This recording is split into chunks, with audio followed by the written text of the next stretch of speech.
The Russian onslaught on Ukraine was largely stalled today, according to U.S. officials, but the bloodshed and terror continued. Meantime, top American and Chinese officials met in Rome to discuss, in, quote, candid terms, Beijing's support for Moscow. And through it all, Ukrainians are fleeing by the tens of thousands, escaping a brutal war that is barely 3 weeks old. Tonight, from Kyiv, special correspondent Jane Ferguson begins our coverage. In Kharkiv today, emergency crews battled to douse the fire ignited by yet another Russian missile strike. Even more civilian homes smashed in this war, now in its 19th day. The building is in the historic center of Kharkiv. We are clearing the rubble now. We have received information that there are people under the rubble. 260 miles to the south, the port city of Mariupol is in ruins. An apartment complex on fire. On the ground below, a boy cries for his father. The sound of planes overhead sent these residents sprinting for cover, helpless as battles rage around them. Local resident Dima described one of the buildings Russian forces destroyed. This is school number 36. Elementary school was here. Students from 1st to 4th grade were studying here. There were no military at this school. As the Russian attacks continue to mount, so too does the death toll. Among the latest, a pregnant Ukrainian woman and her baby. They died after being injured in last week's Russian bombing of the Mariupol maternity hospital, where she was due to give birth. An Associated Press journalist captured this shocking video of emergency workers carrying the wounded woman away on a stretcher. Today, 160 civilian cars were finally allowed to leave the city. The Russian siege had cut it off from food, water, electricity, and heat for over a week. Calls for humanitarian corridors, partial ceasefires that allow civilians to flee areas under bombardment, have had limited success across Ukraine. Today, in the Kyiv suburb of Brovary, rescue efforts failed. These yellow buses should be filled with civilians who have been evacuated from the villages just further beyond this hill where some of the most intense fighting is happening. Instead, we've heard a constant thud and bang of the artillery coming from Russian positions. And as you can see in the distance, the smoke rising from that fighting. When we were 2 miles from the village, we were going to collect women and children. A tank fired towards us. It was a warning shot. Our convoy was forced to turn around and go back. Colonel Petro Kiselov was at the front of that convoy of buses. We were in contact with the mayor from that town, and she said there were women and children waiting for us. But if we had moved any further, they would have shot at us. The police chief for the Kyiv region believes the Russians are deliberately keeping people in the towns. The Russians have established defensive positions in the villages they have occupied. They are digging in around civilian populations and their houses, so they are using people as human shields. A few families did make it here from other areas, some pushed to the brink of exhaustion and illness. On Sunday, in another suburb of the Ukrainian capital, Irpin, where 10,000 people are still believed to be trapped, some civilians were able to get out. Natalia and her family made it to this relief position after holding out in their home for days. You stayed in Irpin for a long time. For a long time, yes. Why did you stay? We believed that our army would finish the army, Russian tanks. Do you still believe that? Yes, you saw our Ukrainian soldiers, young, brave, and each of them is a hero. They helped us to get right to this place. Not everyone made it out of Irpin alive. Nearby, the body of award-winning American documentary filmmaker Brent Renaud lay. He and his colleague Juan Harendondo came under gunfire when entering the town on Sunday afternoon. Renaud died soon after.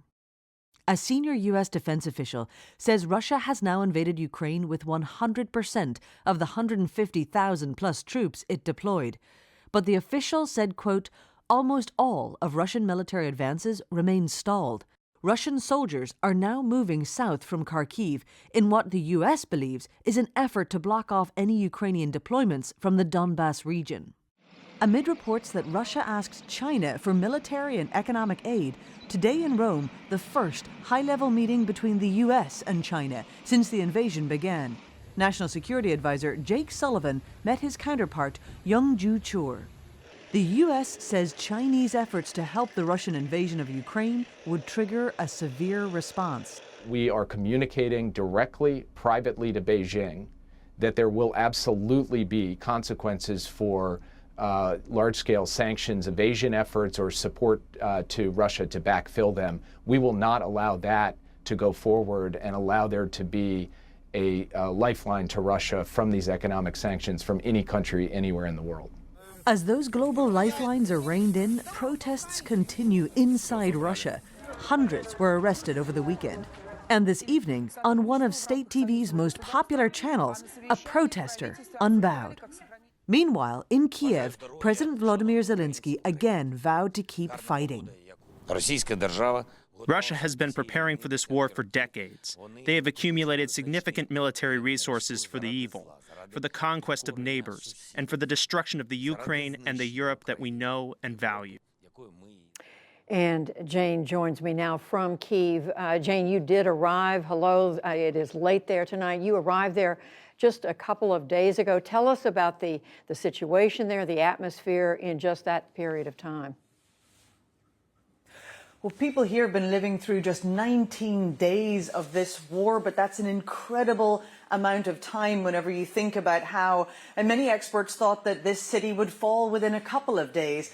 So when we talk to people here, and it's not easy to talk to people in the street because the streets are often abandoned, but when you talk to the people who make it out of the areas, who have been evacuated from certain areas to basically be removed from the shelling, they tell us that essentially they have been hiding in their basements, that life has been hell for 19 days, that they've been desperately hoping that they would be able to hold out even longer. But it's worth pointing out that even though, as we've said in these reports, the Russian military haven't been progressing and advancing, they don't need to advance to make life here hellish for the Ukrainian people because of the heavy artillery fire.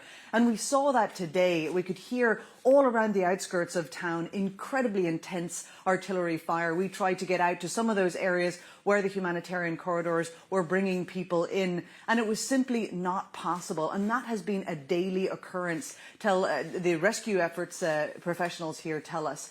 But what we've also seen in the city are volunteers in the street cooking food for the soldiers, food for the workers working in hospitals, food for those driving back and forth from the front line.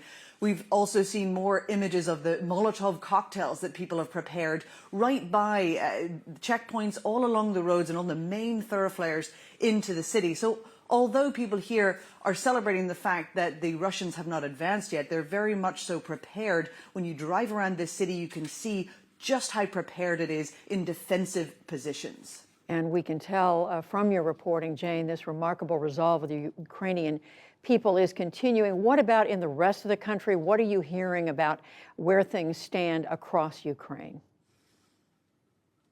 Well, as we've seen in that report, across the country, more and more places are coming under attack. Now, we did hear today that in Mariupol, which had been under one of the most severe sieges, they did manage to negotiate to get some people out of there. But again, we're seeing in cities from Kyiv, all across the south and further to the east, and even over to the west towards the Polish border over the weekend, we've seen attacks. So the Russian attacks are actually expanding here, and that's a huge concern for the millions of Ukrainians who live in those cities and who are not able to get out.